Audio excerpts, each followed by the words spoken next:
تو اس کے بعد بندہ جب کہتا ہے ایاک نعبد و ایاک نستعین، تجھی سے مانگتے تو اہدنا الصراط المستقیم، ہمیں سیدھا راستہ دکھائی، یہ یاد رکھنا چاہیے۔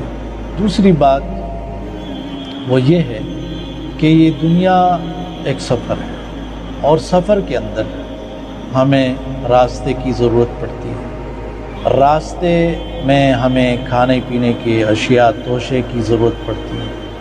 راستے میں ہمیں ساتھی، سفر کے ساتھی چاہیے۔ راستہ سیدھا ہو، یعنی پرخطر نہ ہو، نامعلوم راستہ نہ ہو، معلوم راستہ ہو۔ راستے کے جو ڈاکو ہیں، ان سے رہزن ہیں، ان سے بچاؤ۔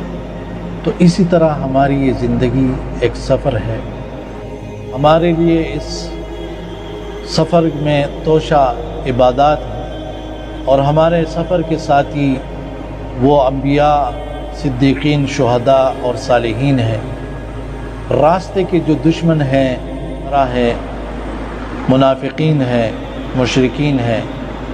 تو دیکھیے زندگی کا سفر اللہ تبارک و تعالیٰ نے سورہ فاتحہ میں کس بہترین انداز میں ذکر کر دیا۔ ہم دنیا میں کوئی بھی سفر کرے، راستہ چاہیے سفر کے لیے، راستہ پرخطر نہ ہو، نامعلوم نہ ہو، معلوم راستہ ہو۔ راستے میں ہمارے لیے توشہ چاہیے، راستے میں ہمارے ساتھ سفر کے ساتھی چاہیے، اور راستے کے جو راہزن اور ڈاکو ہے ان سے بچاؤ کے طریقے ہونے چاہیے کہ وہ اس سے بچ جائے۔